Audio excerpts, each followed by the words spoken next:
Good afternoon, everyone, ladies and gentlemen, and welcome to the Media Institute's Communication Forum Luncheon. Please continue enjoying your coffee and dessert. I'm Mike O'Reilly, the new president and CEO of the Media Institute.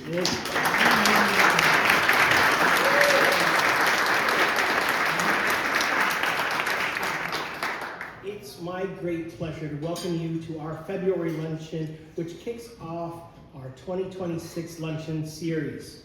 We welcome our new board chair, Kathleen Kirby, who's joining us for this year's inaugural event. As always, we are very pleased to have with us our new chairman emeritus, Mr. Dick Wiley.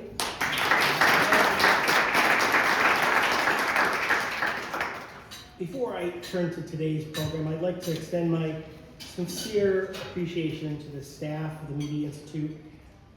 They've done just a wonderful job of incorporating my thoughts into the work.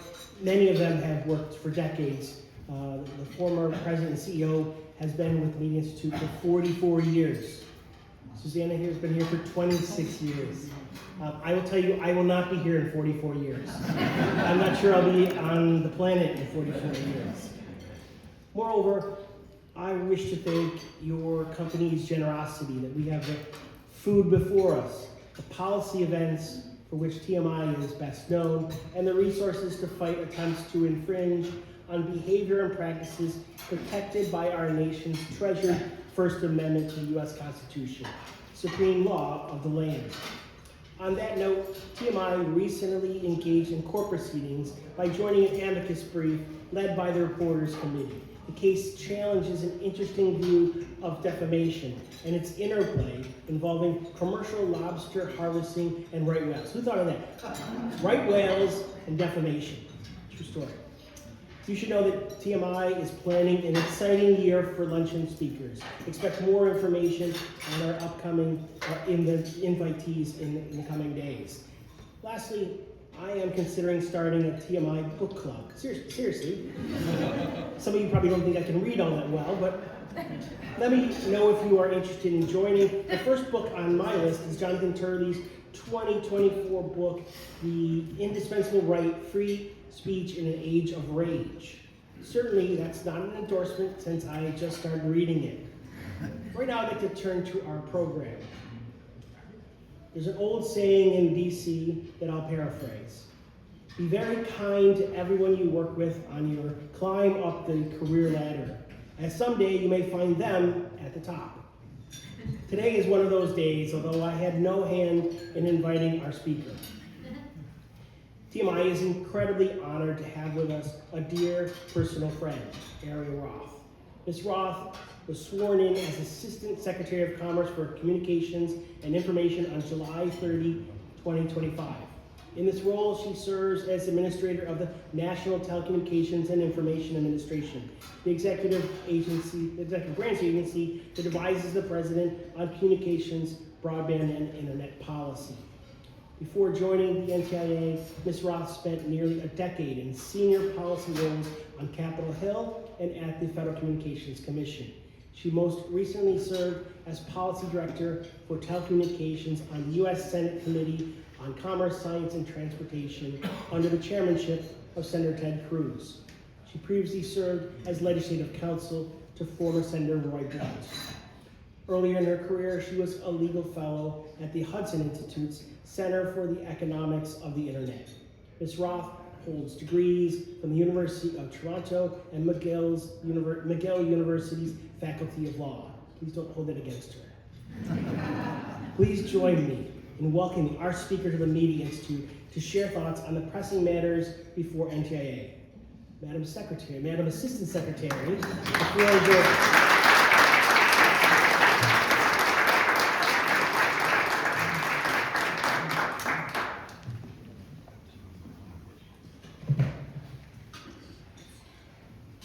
Thank you to the Media Institute for inviting me to speak today, and specifically Chairman Wiley, the grandfather of communications law, who has had a profound influence on me, as I'm sure he's had on many of you in this room, including as a trailblazer on expanding expressive opportunities. Special thanks to the Media Institute's recently departed leader, Rick Kaplar. For more than 4 decades, Rick has been a tireless champion of our constitutional rights to freedom of speech and freedom of the press. And I also want to congratulate my friend, former boss, and mentor, Michael Riley, for his appointment as president and CEO. Throughout his career, he has been a steadfast defender of limited government, free markets, free speech, and the rule of law. I have no doubt he will bring that same clarity of principle and courage of conviction to his leadership of the Media Institute, and can think of no one better suited for this role. In the 250 years since our founding, technology has repeatedly transformed speech. From the printing press to the radio, from the telegraph to the telephone, and from the television to the global internet. Every major advancement in communications technology has shifted who holds power over speech. In our current age, that increasingly means that whoever controls communications technology controls the boundaries of free expression. Today, that struggle plays out not only at the edge of the network, but deep in the infrastructure layers, in spectrum policy, standards bodies, satellite governments, AI systems, and network architecture. That's also why communications policy, especially international communications policy, is now a central battleground for free speech. The internet is the most powerful engine of free expression ever created. It amplifies individual voices, dismantles gatekeepers, enables journalists to expose corruption, and helps dissidents organize. That's no accident. The internet is what it is today because it was built in America under American legal traditions, powered by American ingenuity, and protected by the First Amendment. It rests on principles of openness, decentralization, and a private sector-led model that resists control by any single government or treaty regime. But freedom isn't intrinsic to the internet's infrastructure and protocols. It depends on the internet's governance. And autocratic governments understand that if you want to control speech in the 21st century, you don't just ban words or books, you regulate infrastructure, networks, platforms, standards, algorithms, and market access. Around the world, we're seeing coordinated efforts, sometimes overt, sometimes subtle, to reassert state control over speech by controlling the infrastructure that carries it. China's Great Firewall blocks independent media, surveils private communications, and forces companies to comply with state censorship as a condition of market access. In Iran, the government shut down the internet during protests to conceal violence and disrupt reporting. But some of today's most significant threats often come from countries that claim to share our democratic values. They invoke safety, combating hate, or fair competition, but the result is almost always greater government control over speech, with bureaucrats acting as arbiters of truth. In Europe, the Digital Services Act imposes sweeping regulatory regimes backed by crippling penalties that incentivize platforms to remove speech authorities deem harmful or misinformation. The UK's Online Safety Act threatens severe fines and even potential criminal liability for executives if companies fail to police content under vague safety standards. Australia has a similar law that empowers a centralized regulator to issue takedown orders to global platforms. Canada has enacted online news and streaming laws that effectively force American companies to subsidize domestic media and comply with government-directed content mandates. And just this month, French authorities conducted a raid on X's offices as part of an investigation tied to the company's platform governance and algorithmic practices. Increasingly, these enforcement regimes function not only as compliance mandates, but revenue streams, creating institutional incentives for regulatory expansion. As President Trump has noted, in 2024, the European Union collected more revenue from fines imposed on US technology companies than from taxing all European public tech firms combined. One of the leading voices on these threats is Sarah Rogers, the Undersecretary for Public Diplomacy at the State Department. As she and others in Congress have documented, these regulatory regimes do not stop at national borders. They're designed and function in practice to apply extraterritorially to any platform serving users within their territory, regardless of its headquarters. Because the internet is global, platforms cannot realistically operate under dozens of conflicting speech codes. Faced with massive fines, market exclusion, or even executive liability, companies are pressured to adopt the most restrictive posture for everyone. The result is de facto export of foreign speech rules into the United States, and lawful political speech, satire, and commentary suppressed worldwide, including for Americans. The Trump administration is defending free speech at home and abroad. In bilateral and multilateral engagements, we are making clear that we will not permit extraterritorial speech mandates and discriminatory enforcement against American firms to stifle how American citizens can express themselves around the world. We work in close collaboration with partners within commerce, the State Department, and our trade agencies to ensure that our policies reflect the bedrock of American identity, the freest of free expression. But defensive action alone is not enough. If we want to prevent this restrictive governance model from becoming embedded into the architecture of the next generation of networks, we must shape the technical standards and international institutions where that architecture takes shape. To understand why telecom policy is a free speech issue, you have to look at the stack. The internet isn't a single platform, but a scaffolding consisting of ISPs, undersea cables, data centers, cloud hosting, the domain name system, content delivery networks, wireless standards, satellite constellations, and increasingly AI-driven network management. Whoever shapes those elements shapes the practical limits of speech.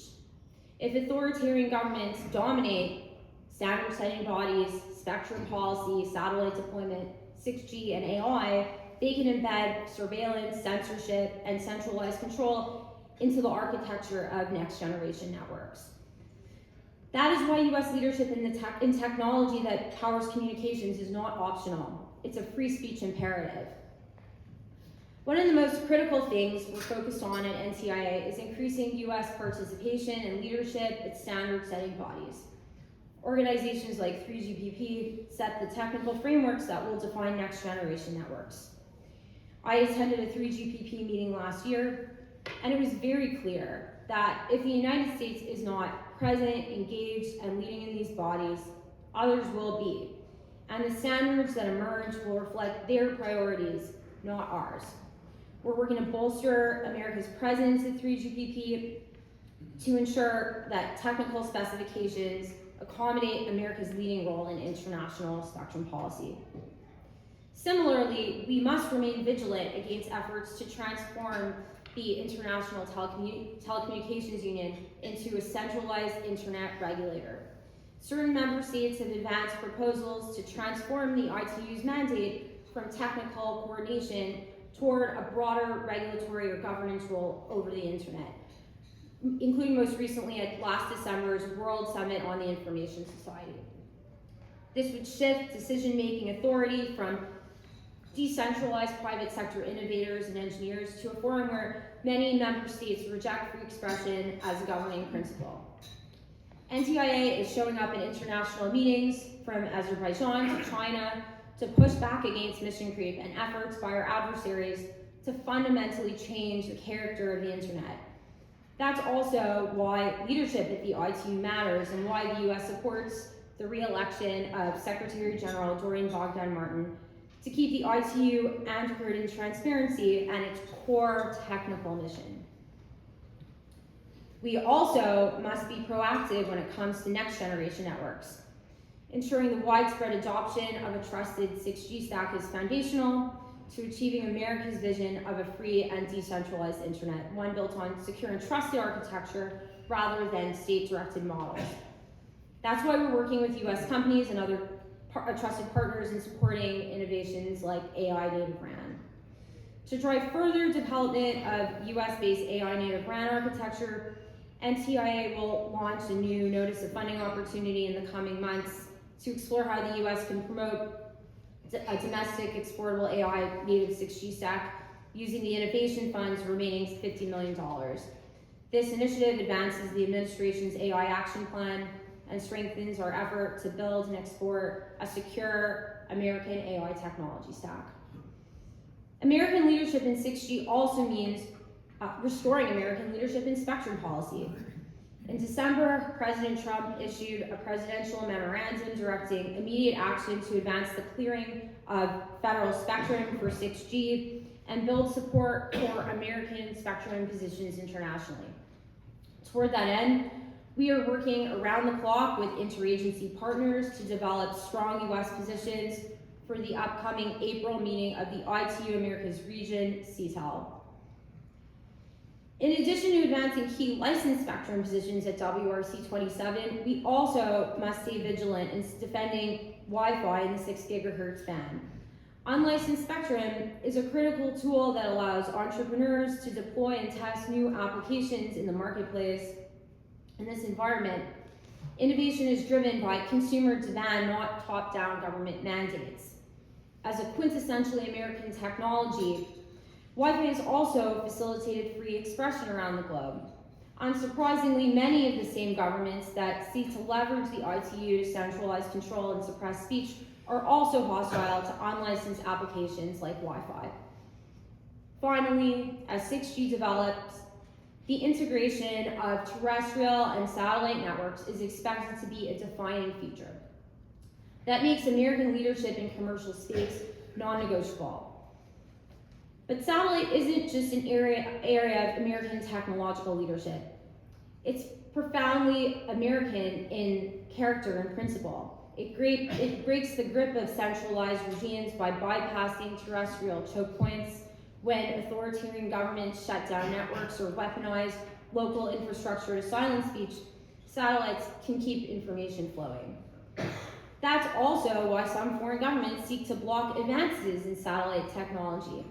Indeed, in some international bodies, Iran advocates denying the peaceful and lawful operation of satellite internet providers within its borders, explicitly to control the flow of information to its citizens.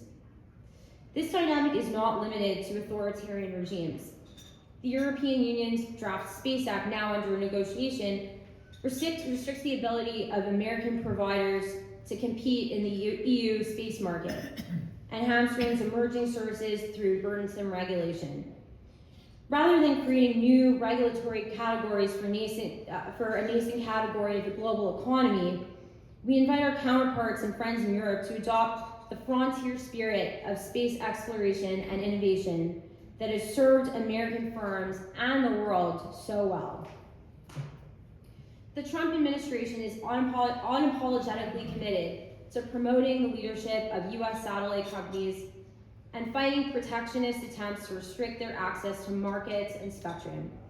Through a recently announced partnership with the US Telecommunications Training Institute, NTIA is leading efforts to promote a free market for satellite connectivity where all countries are on equal regulatory footing and where access is governed by coordination, not political favoritism. To that end, NTIA will host trainings with developing countries in both Africa and Washington, D.C. this year to promote regulatory environments that enable satellite connectivity. These trainings will highlight the incredible benefits of satellite innovation while directly implementing the 6G presidential memorandum, which prioritizes building a coalition of foreign partners that supports US positions at WRC 27. Our goal is to prepare partners so that space governance remains focused on coordination and access, not bureaucratic expansion or rules designed to box out US innovators. Much of this training will draw on lessons learned from our signature broadband program, BEAD, which demonstrates that technology-neutral rules and robust competition can deliver universal, high-speed connectivity at far lower cost than centralized mandates.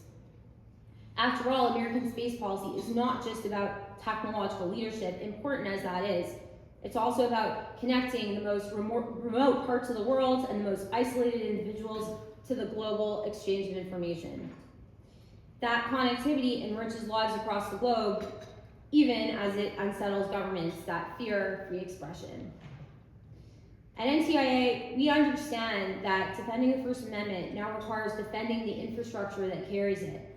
If we want an internet that remains a force for liberty rather than a tool of coercion, the United States must lead, technically, economically, and philosophically. The alternative is clear: fewer competitors, slower innovation, and greater state control over global communications. We are not going to let that happen. NTIA is working across the full internet stack to advance American technology leadership and resist foreign mission creep. That means leading in 6G and next generation wireless communications, leading in satellite innovation, leading in AI, and leading in international institutions without surrendering sovereignty or free expression to unaccountable bureaucracies. The Trump administration is committed to that leadership. We will defend American companies, we will challenge overreach, and we will ensure that the technologies shaping the future of communication carry forward the values that made America great. Thank you.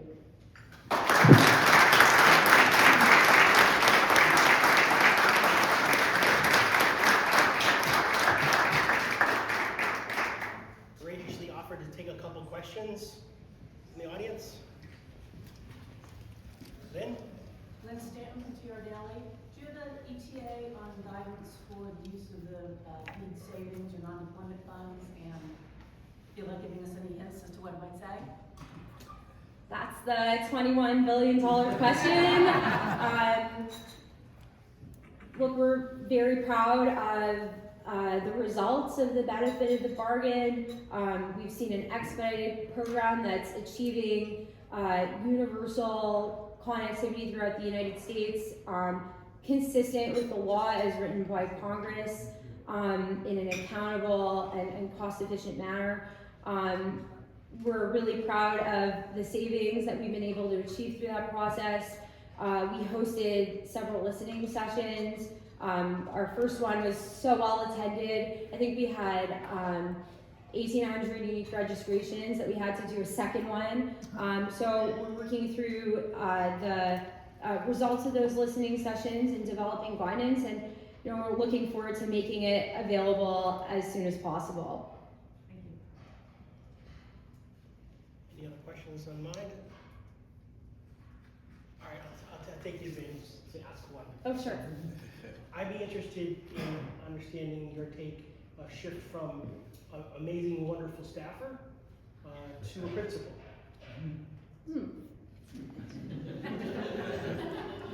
Not trying to make you gotcha question? No, it's great.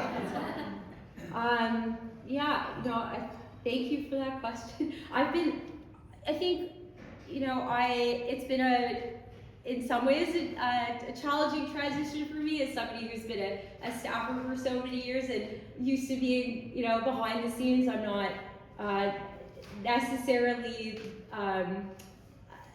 the most enamored of public speaking and being public facing, so that's been it's been an adjustment. Thankfully, have an amazing team.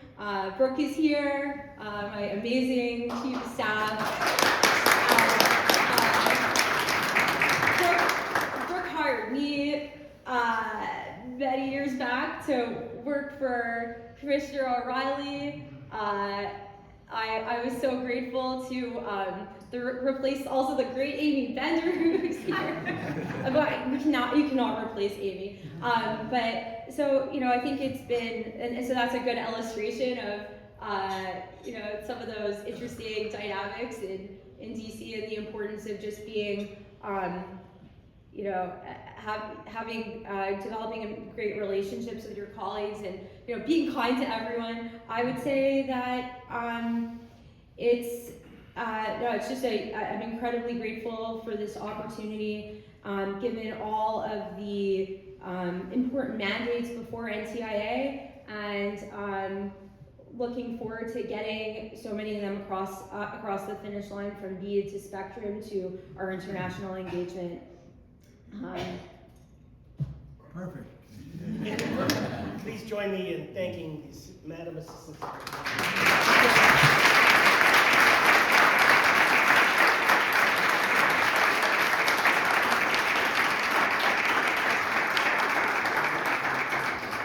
That concludes our luncheon. Thank you so much for joining us.